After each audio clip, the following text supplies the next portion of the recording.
Mas, Vario 150 jenengan iki tak bongkar terus tak koreksi Mas. Iki Mas punya jenengan. Nah, rollere Mas, iki masalah rollere satu bobote 15, yang satu nih iki 14 Mas. Nah, yo memang paham Mas silang 14-15 tapi kurang efektif sebenarnya. Nek pengen disilang ya 13-15 atau 11-15-15. Jadi ketemu nih ya 72 turun kurang lebih 12. Nek iki kurang maksimal. Nah, jadi rollere peang sing putih sing lebih ringan, rollere peang. Nek masalah pola pasang salah memang ono sing salah sih sebenarnya. Salah masang. Jadi ini biasanya rada kegores. Nah, kayak rada kegores tapi urung patio parah banget iso ketulung lah. Ki standarnya kan 15.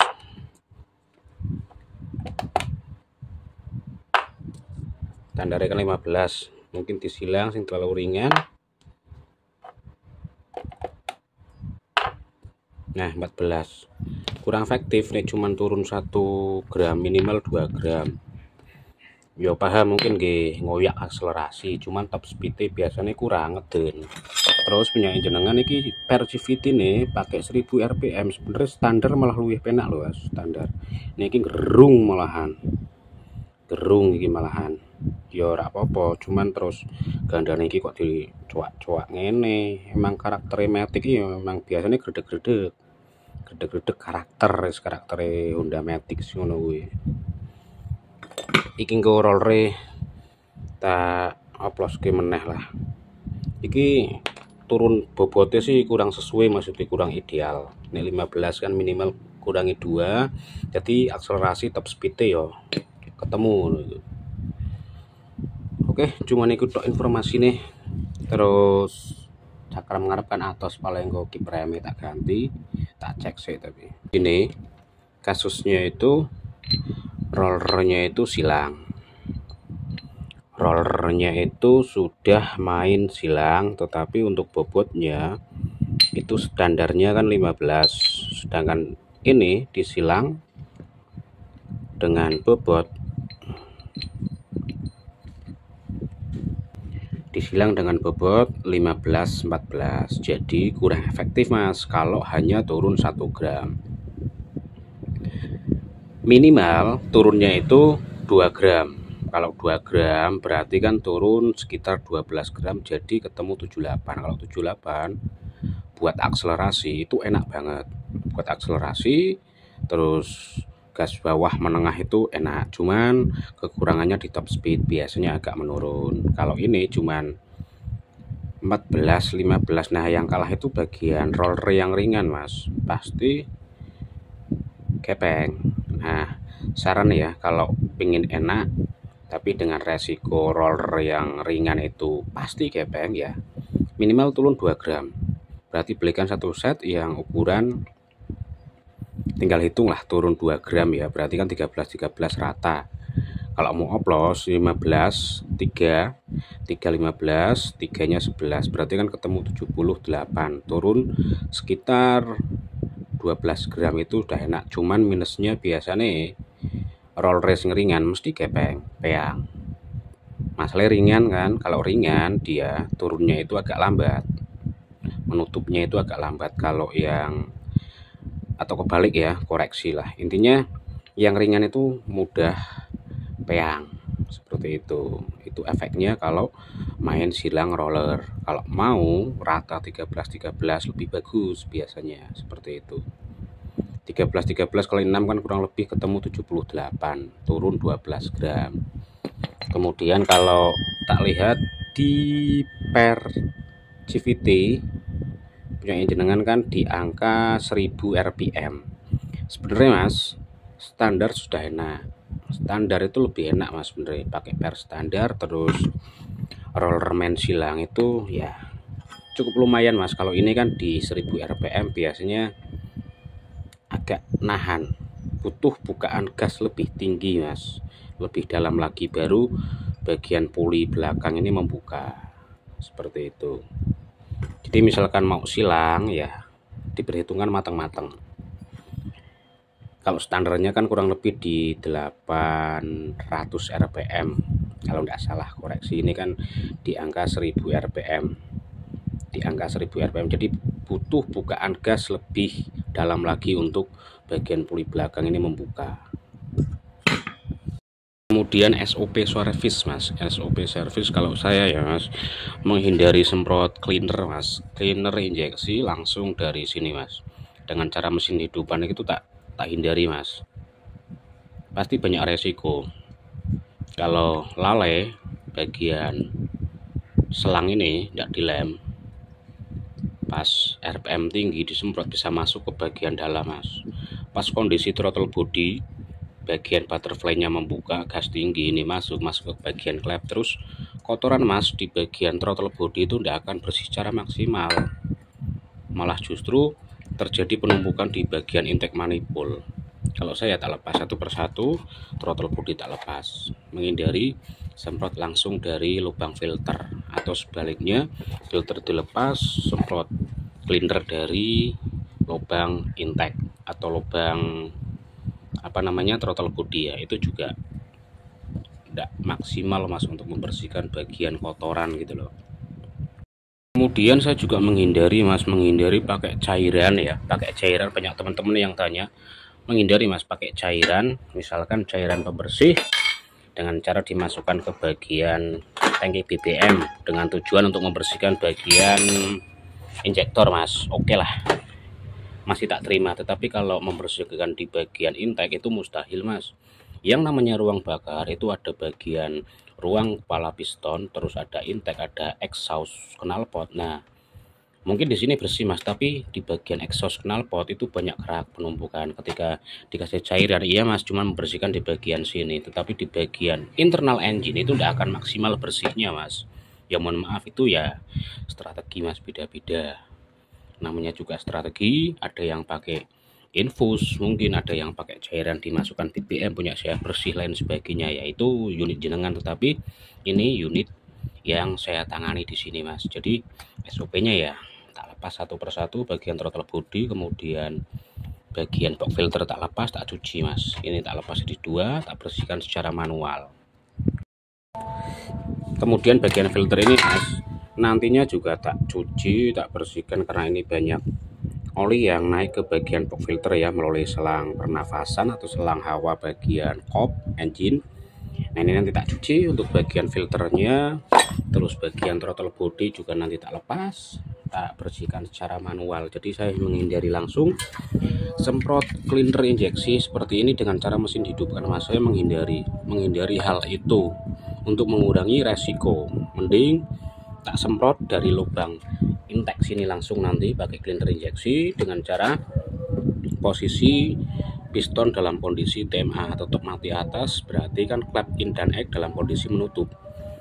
Ketika menutup disemprot dari sini mas, lubang intake, kotoran langsung terangkat ke atas, kemudian nanti pakai kompresor langsung, itu lebih efektif dan minim resiko, seperti itu intinya. Dalam kondisi TMA, ini titik di bagian depan itu piston dalam kondisi TMA, otomatis klep in dan egg dalam kondisi tertutup. Otomatis ketika disemprot pakai cleaner injeksi, kotoran langsung terangkat ke atas dan tidak masuk ke bagian atas piston atau bagian ruang pembakaran. Nah, unity jenengan ini mas, kalau tak amati untuk bagian cat ya, bagian cat ini masih utuh, kemungkinan besar untuk bagian throttle body punya jenengan belum pernah dibuka atau dibongkar atau dibersihkan secara manual. Mengingat untuk Vario ini mas, keluaran atau rilis tahun 2021 pembeliannya ya. Kalau tak lihat dari catnya ini masih utuh, kemungkinan besar untuk throttle body belum pernah dibongkar. Nah nanti untuk mengecek pasti di bagian intake manifold lubang in ya, klep in pasti kotor banget. Nah tak bongkar.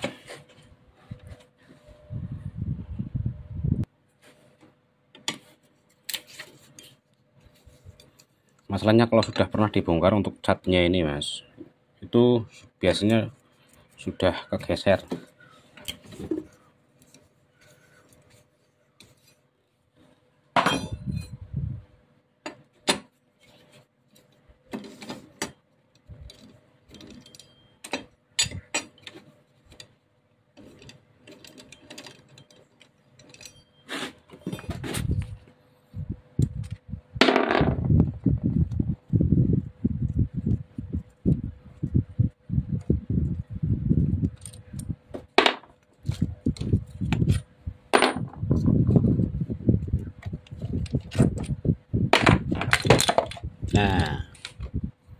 bagian intake mas punya jenengan.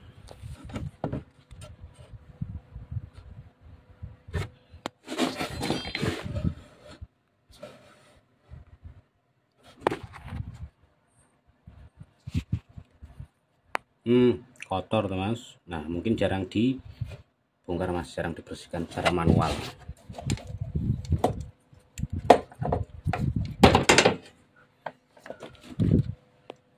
Tak skip dulu lepas sensor.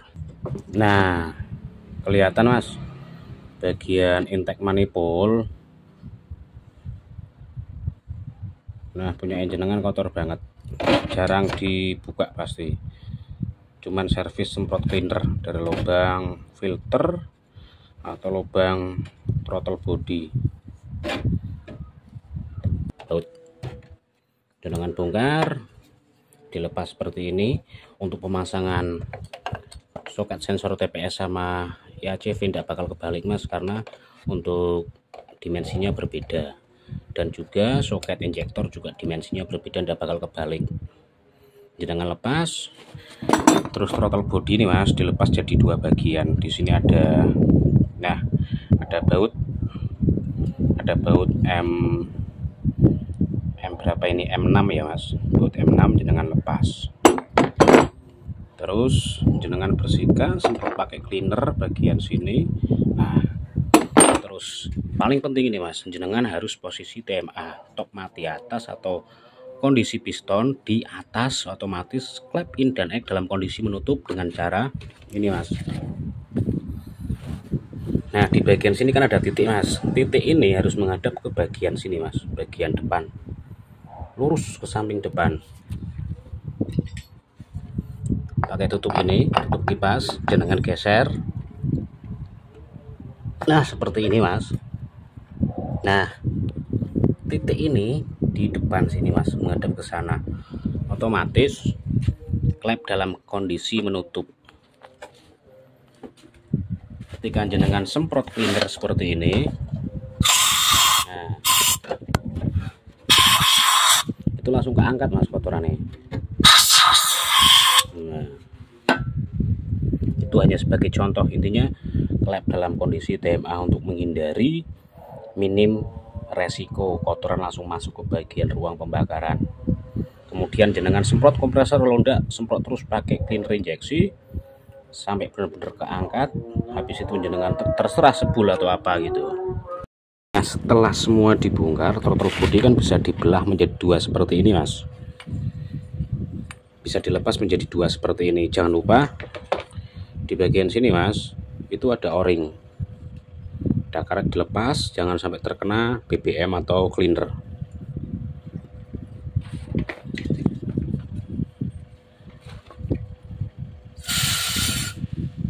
Nah perhatikan,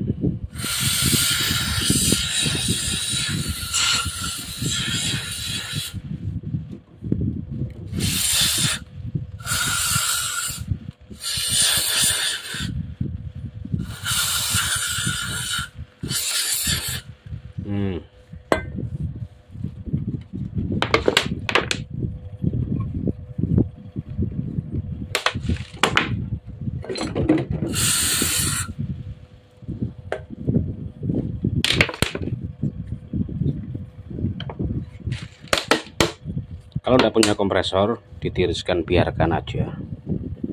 Nah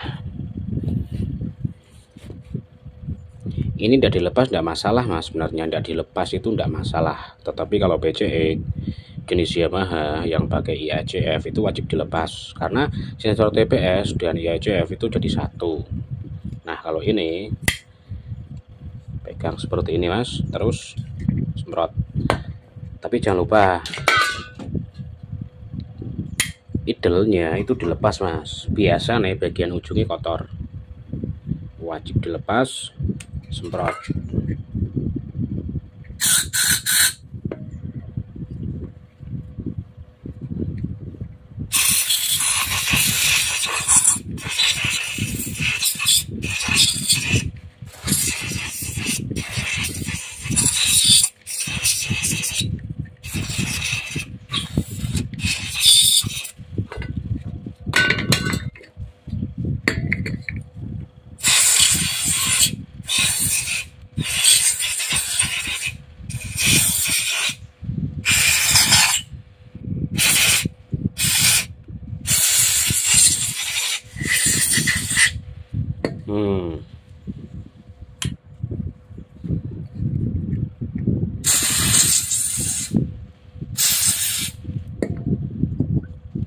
bersih. Nah, tinggal kompresor, sudah seperti itu, dijamin bersih, minim resiko. Kalau sudah memposisikan piston di bagian TMA top mati atas atau kondisi klep dalam kondisi menutup baik in maupun egg, tinggal semprot. Jangan lupa bagian kanan kiri dikasih pengaman biar nanti ketika cleaner injeksi itu muncrat ke atas itu tidak membasahi atau mengotori pada bagian bodi motor tersebut.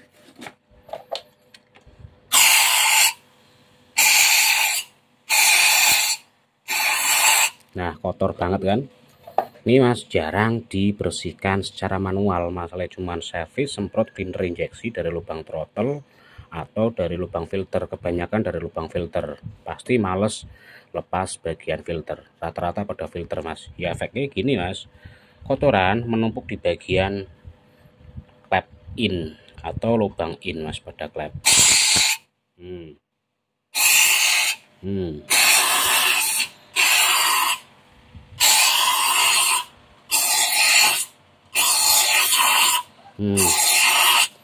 Satu kaleng cukup, Mas. Satu kaleng itu cukup. Plus bersihkan throttle body terus lubang intake.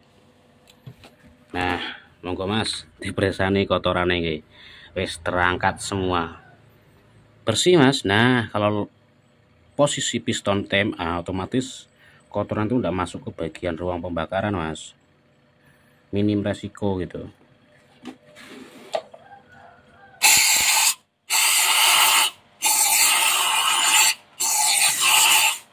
Satu kaleng 25.000 cukup, Mas, untuk bersihkan lubang intake terus throttle body.